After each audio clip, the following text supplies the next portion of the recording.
Hello, hello, and welcome to this week's episode of Grow Wealthy Grooming. I am your host, River Lee. I am the founder of the Savvy Groomer, and I will be your host today. I am going to spank my cat. I swear to God, he is being very naughty and knocking into things and playing with everything. But I guess that's just how it's going to be, and that's how it is. We are going live today on Zoom. Hello. Woo. To this week's episode of Grow Wealthy Grooming. Woo. So hopefully this is all working the right way. Brittany, hi. Hope you can hear me. Hope you can see everything. We are testing out Zoom and we shall see if this works out really well. So I wanted to talk about today's topic. Who pays for injuries, pet owners or groomers? Now, this is not a straightforward answer or question, right?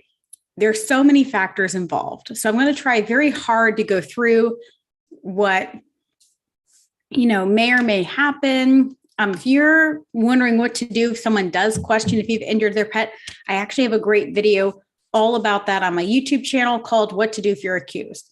But first, I want to talk about liability. So unfortunately, with liability, even if you have a mat release, if you have every contract under the sun, you technically are still liable. And in some cases, you're actually more liable because you are acknowledging that there is actually something that could possibly happen. A great example of this is if you've ever heard of somebody who put beware of dog sign up, they're actually acknowledging that the pet could potentially be a danger. Therefore, they are admitting it could be a problem. So it's a double-edged sword. The whole point of releases and policies and procedures is to let the client be aware and to mitigate as much risk as possible. So just having them sign it is not always a binding contract. It can get very complicated. And I apologize in advance. My allergies are killing me. And so I'm a little stuffed up. So a great example could be that you could have them sign something stating that matted pets are more likely to have conditions afterwards. They could also have issues where, hematomas are possible, like on the ears. They're more likely to get cut, etc. Now, by you saying that, you are acknowledging that what you're doing is dangerous. Some attorneys looking at that would say, well, then should you even be performing that? Do you have the skill set to do that, et cetera, et cetera, et cetera? So why do I bring this up? I bring this up for the very important reason that we need to decide very quickly. And I apologize. I'm trying to find where all my notifications are coming from and how to turn them off. And there we go. Do not disturb. Perfect. Sorry about that. So the basic question is, who is responsible? Well, good, bad, or indifferent, you will always be technically responsible because you are the professional performing the operation, right? And whether that's shaving, no matter what it is, right? So a great example is a surgeon. So if they are performing plastic surgery and let's say you die on the table, yes, you signed something saying that you could die. However, it's pretty rare, and therefore they're going to assume you did something wrong, right? And you can still be sued even if you sign your life away. It's more about making the client aware and you deciding where your comfort level is. I personally don't really like the idea of being sued. I don't really like having to worry about those things. So I don't really do I don't work on pets that are on sedation medications and things like that. I just don't personally think it's worth the risk.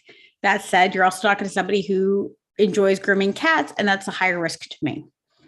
And a matted cat is significantly more likely to have a cut, nick problem than a matted dog. So let's use the example of a pet that is biting at the clippers and you're trying to shave its face. And let's say you accidentally clip the dog in the nose, in the face, God forbid, the eye. Who is responsible? Now, as a groomer, we're going to say the owner for having an unruly pet, or the pet was causing a danger to itself. Again, I want you to, instead of thinking of it like a pet, think of it like a child. If I had a child and I was clipping its hair and the child was moving around and the parent was not present, and you're that parent, would you want the child to then be like, you know what, this isn't safe, we're not going to do this? You can see my cat running around in the background. He's being very goofy. Or would you prefer that would you prefer they stopped, or would you prefer that they just plowed through it? And everyone's different, right? And there's mitigating differences. You as the professional are making that determination on how much is too much and when to stop. And because we are not licensed, things that we consider certifications that hold weight may or may not hold weight in a court of law. If you've ever seen somebody like Judge Judy, she'll say, are you an expert in XYZ 1, 2, 3? And they'll be like, no. Or if they say yes, she'll say, okay, what are your credentials? For example, when we give them a matted pet release and we use medical terms, things like hematoma is a medical term. We can't diagnose a hematoma, even though we know what it is and we know what it looks like and we can see it from a mile away. We can't diagnose that because we are not a veterinarian, which is stupid, but it is what it is, right? So from there, the question becomes, how much risk is it us as a technician, as us as a tradesperson, versus somebody who is licensed versus somebody who has a credential? Let's go to behavior. If you are a dog trainer without any certifications, and I was a dog trainer for many years without a certification before I got certified. And even then, certification means what, right? Depending upon what part of the pet industry you're in, you may say this certification means something or that certification means something, but it's really all relative, right?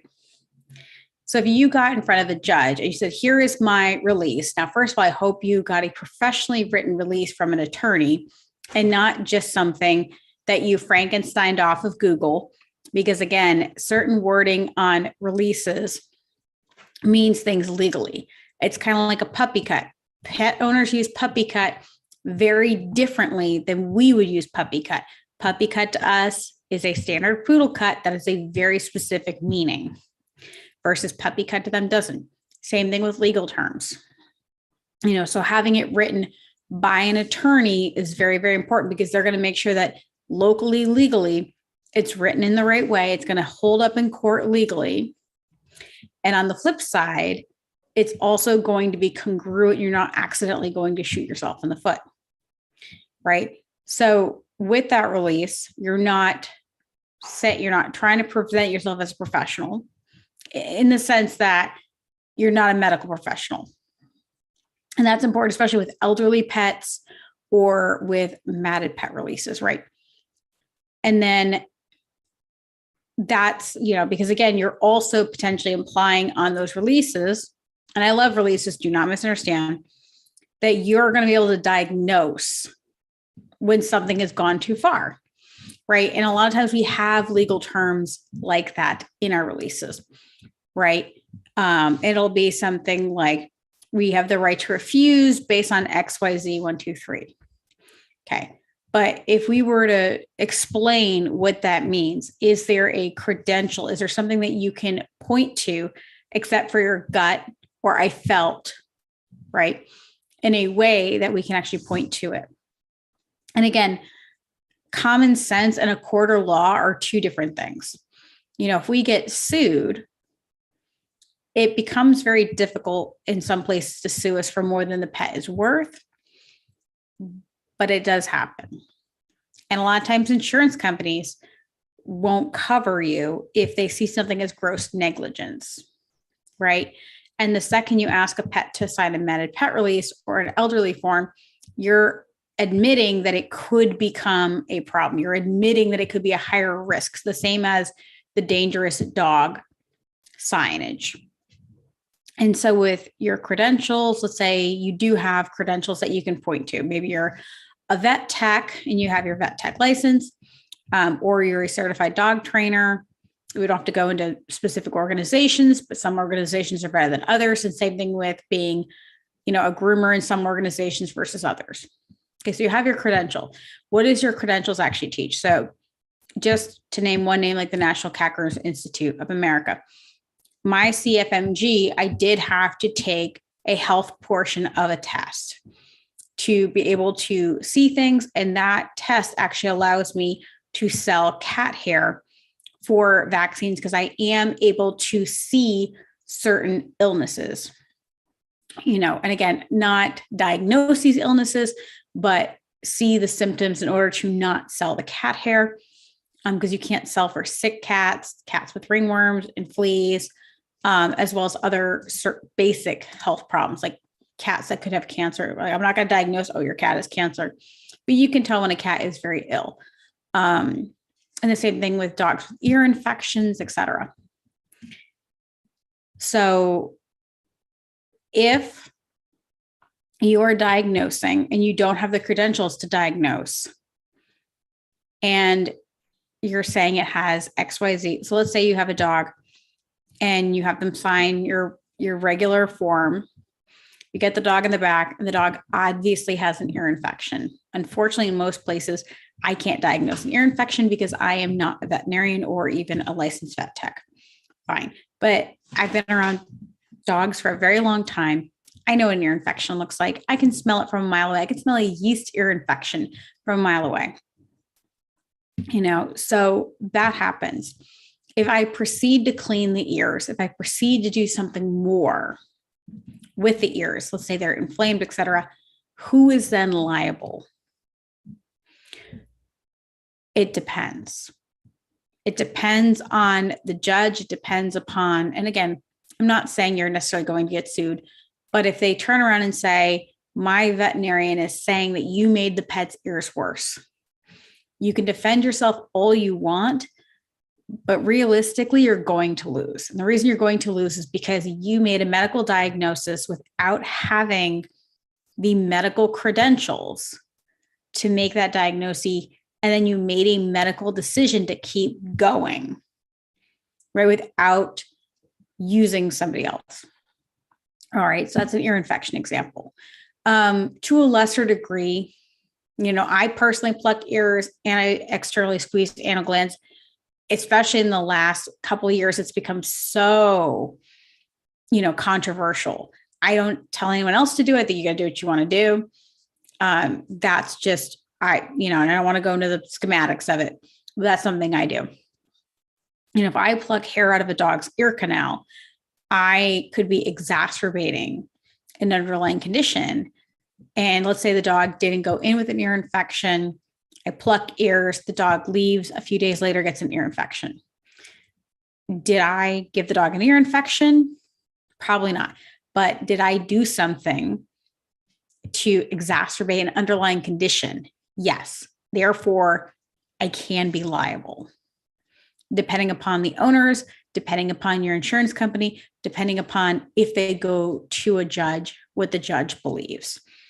And more and more and more, the public as a whole wants us to be educated, wants us to be responsible. And I think that's where, for a lot of you guys, I say, cover your butt. Be very careful. If you start shaving a dog and you start noticing a problem, you take photos throughout, but you've got to decide where your tolerance for that risk is, right? Because if I say your dog was acting erratic when I'm grooming it and I cut your dog, the first thing that an insurance company or a, I don't want to say a judge, but if you're getting sued, right, they're going to ask, well, why didn't you stop?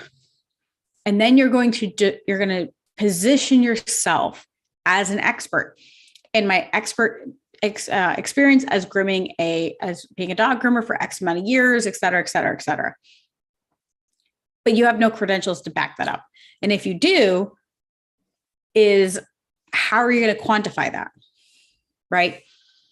So let's say, and again, this is where an SOP manual is really important, because if you have an SOP manual, which is a standard operating procedure manual that says, okay, when a dog goes to bite the clippers, we try to clip the dog's face 3 times. If the dog bites the clippers 3 times, we discontinue the groom, right? That's a very clear, this is the policy, this is how we do things, and that's that. That's quantifiable. However, if it's, I just do it and I see how it goes, that legally makes you responsible, because your gut is not quantifiable, right? I'm trying to think of examples outside of the pet industry that we can all relate to. I want to say it's almost like a recipe, right? If I am in charge of making a recipe and I accidentally put nuts in that recipe, right? Then that's a little bit different than if the recipe calls for nuts and I give it to somebody anyway, right? And even then, accidentally, I'm still liable, right? It's hard. It's hard because like liability, especially in the pet industry, and we're in a really weird place because pets are considered property. So technically they depreciate like a car. And then owners want them to be sentient beings. However, they don't want them to be treated like sentient beings when it comes to veterinary procedures, right? Because if they're sentient beings, then you have to always do the procedure, right? So if I have a dog and its leg is broken, if it's a sentient being, I have to pay the $11,000. But, I also want, if the groomer breaks the dog leg, I want the groomer to pay the $11,000. Coral saying, if you have to make a decision that deviates from the agreed upon service, call the owner for their approval. Same as a garage. They can't do something additional without owner approval. But even if you have the owner's approval, you have to understand you are still taking on the liability. And I know, Coral, you're in Canada, and I don't know Canadian law, but and every state differs on how lenient they are, right? So being in Rhode Island, I can't even suggest pet nutrition without that being considered a medical, basically me suggesting medical, I forget what it's technically called. It's basically where you are giving medical advice without a license. So like I would have dogs that had severe skin allergies, and I could say that a grain-free diet, and this is back when, really before raw took off, I could say a grain-free diet may help with your pet's hair loss, but I couldn't say your dog has skin allergies, you really need to go on an exclusionary diet, because that would be considered treating medical without a medical license. But even if you call, again, I want you to go back to a service, a plastic surgeon service, right? Let's say you have local anesthesia, you're getting something done, you've waived your right to, let's say you're going to be doing cool sculpting, right? You're going in with cool sculpting, you're expecting to lose that fat. That's where they like freeze your fat cells and you lose the fat cells. Let's say you want this result, you get the cool sculpting, they warn you that it can permanently disfigure you. During that decision, they say, hey, this is going wrong. We can do this or this, but either way, you may become permanently disfigured. You can still be sued, and people can sue you for any reason in the United States. Coral's in Canadian law covers the liability for a change of service with approval. However, when it comes to medical advice, it's pretty strict. So groomers can't say they have an ear infection, right? And the same thing too is if I'm shaving a dog's ear and it's so tight on the end, Coral, I'm sure you can't say to them, I have to be very careful, or you have to do this or this or this when you get home, because this pet is most likely to having a hematoma, right? You need to go see a veterinarian right away. Coral saying, but we can say, oh, I'm smelling a weird smell and there is some irritation. Do you want to proceed? Right. And even then, irritation is kind of on the fence too, right? And if they ask for more details, it's like dancing around the issue. And again, the second you say, do you want to proceed? You are acknowledging that there is a potential liability, and you're asking the owner to be the professional. Again, it's like having the cool sculpting and you're getting it done and it's not going right.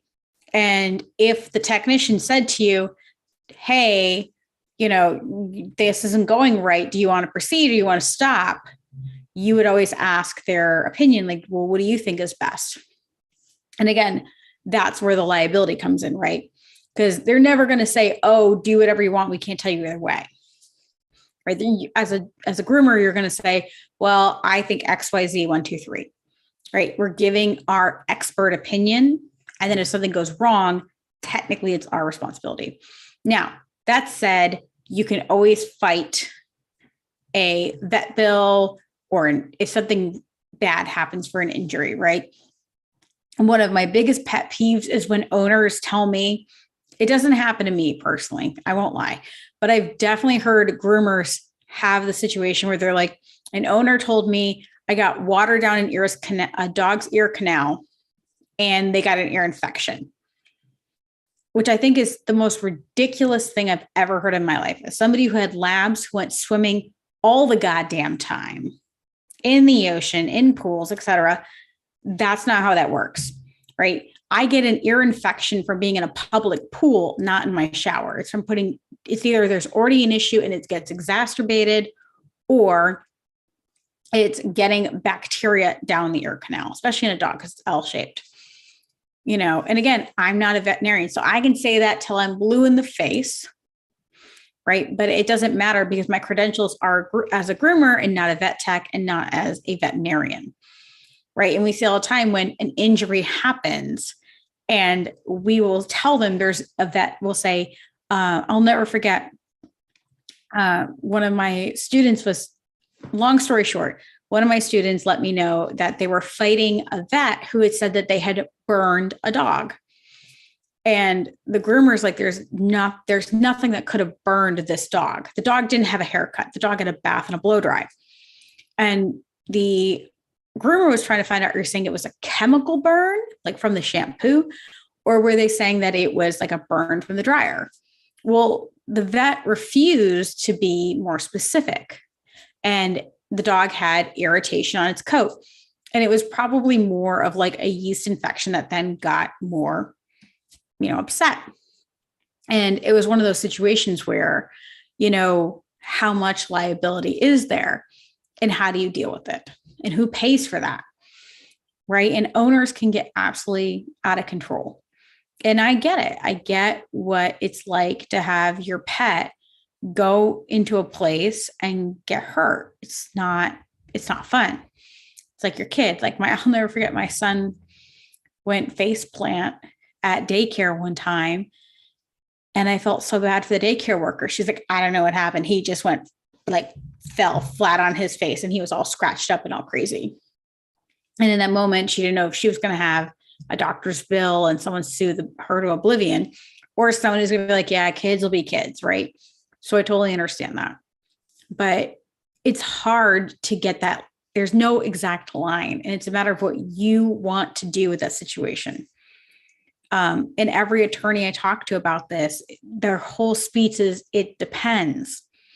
And we talked about at length things like, yes, having a professionally written release will help, but it also acknowledges that you are aware, again, like the beware of dog sign, of the potential pitfalls of being a groomer, right? Which means one of two things, either that you've encountered these things, or as an industry, you are more aware of them than I am.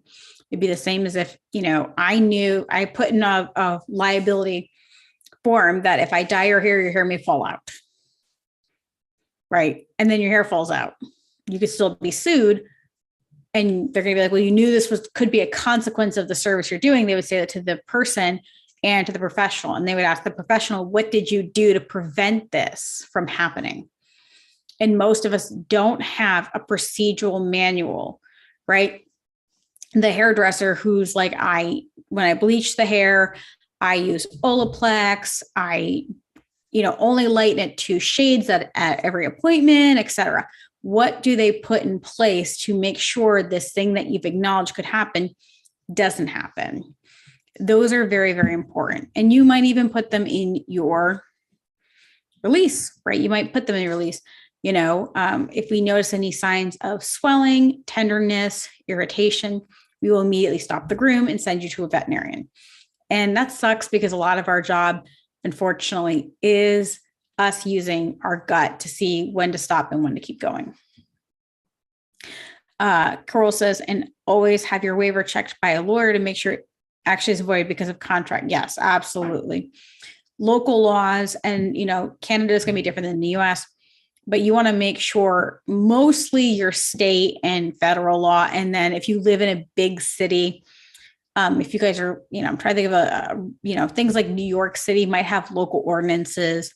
I know there was a bunch of other cities in California that have very strict local ordinances when it comes around animals and things like that. You want to make sure those things are in line with that. Coral is saying having a manual helps to show due diligence in case of a lawsuit. Absolutely. An SOP manual, which is your standard operating procedure manual, is very important. Because if you show that you have these policies and these procedures, and you show them like, listen, this is the policy procedures, especially if you have a camera, and you can show that you can see what's in the SOP manual and what's on camera, you followed both, and this was just a terrible accident, right? But even if it's a terrible accident, you still have to pay technically, right? Like if I accidentally hit somebody with my car, I still have to pay, even though it wasn't technically my fault, right? It's an accident, not on purpose, but it's still my liability.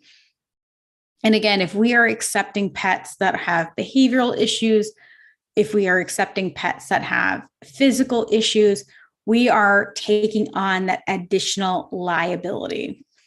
And that's where I always tell you guys, make sure that you are prepared and you are willing to take that risk, because it's not fun.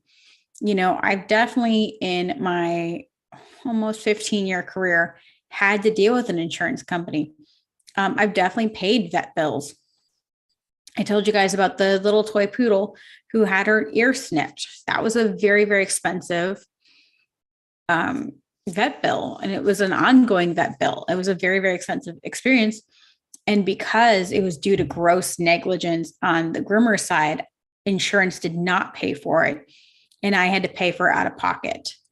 Thankfully, I've never had an instance where I had a dog who was aggressive or bit clippers and ripped its tongue open.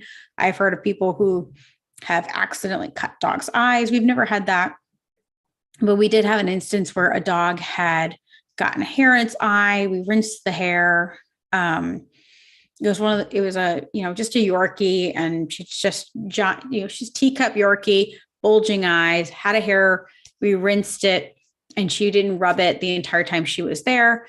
When she got home, she rubbed her face basically for 2 or 3 hours straight right onto a carpet and kept rubbing her eye with her dew claw. And it became kind of a, whose fault is it?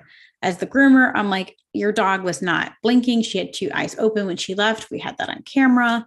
And it's complete negligence on the owner's side to let the dog go home and rub its own eye. But again, if you get sued, whose responsibility is it? Right? And it becomes one of those, it depends. right? You could have one judge who says the dog left in perfectly fine condition. You may have another judge who says, well, but within 48 hours, the dog had to go to an ophthalmologist. And then you have another judge who says going to an ophthalmologist is excessive. It's a dog. The dog is only worth $1,500 for a puppy for a replacement. It's a 5-year-old dog who's spayed, so therefore she's not income producing. So, this dog is worth up to $700 worth of medical bills. So I know that's not super helpful, guys. A lot of it really comes down to your area, your local laws. This is why having either an attorney or even just talking to, if you guys have a animal control, and if you can have somebody that you can talk to and find out where these lines are, right? That's not really helpful when it comes to this line because, again, they have credentials. So they could tell you, okay, if you see this, this, and this is when you stop. However, if that went to court, it's really hard to uphold because, again, they have the credentials. They could say, I went to veterinary school, so I know what I'm talking about. For us, even if we went to grooming school, we all know that has varying degrees of weight, right? So it is what it is. But I want to thank you guys so much for being here. Today's topic was who pays for injuries, pet owner or groomer? I know it kind of sucks that I don't have a straight answer for you, but I think that's the problem with the law, guys. The law is not cut and dry. It's really interesting. I was watching this video where it was an attorney and a doctor talking about going to law school and talking about medical school. Medical school, you learn about the bodies, you learn about biology, you learn how to heal people. And law school is all about all the different ways to think about law, interpret the law, create philosophies around the law. It reminds me a lot of how, tax code is so flexible, at least in the US. Like you could have four CPAs do your taxes and you're going to get different numbers every time. Because one's going to be like, well, this technically can be written off and that can be written off, but not this. And, oh, I would do that. Even though something like the tax code should be cut and dry, it's not, because it's based upon your interpretation of the tax code and what you believe would apply to that tax code. And that's, it is what it is when it comes down to that, right? But I want to thank you guys so much for being here live with me. It's always fun when you guys are here with me. And I'm going to let you go so I can actually hop into the business boot camp week 2. I'm very excited for them. This is my first live one of that. So we're going to go ahead and hop into that. But if you guys have any questions, you can always see me at my Facebook group, Savvy Pet Professionals. You can, check me out at savvygroomer.com. I have hundreds of videos right here. Not hundreds of videos, hundreds of hours of videos on my YouTube channel. Lots of things to talk about. And I'm so excited to try this YouTube out. I'm going to see how it goes. I do like that it's easier for me to shift between things. I teach my classes on Zoom. I'm not convinced I love Zoom on YouTube, but I want to try it out because, like I said, it's easier for me to switch between things. And I want to try some new things for my live show. But I want to make sure that it actually works. Now it's kind of hard until I try it out. All right, guys, I'll see you next week. As always, guys, happy grooming.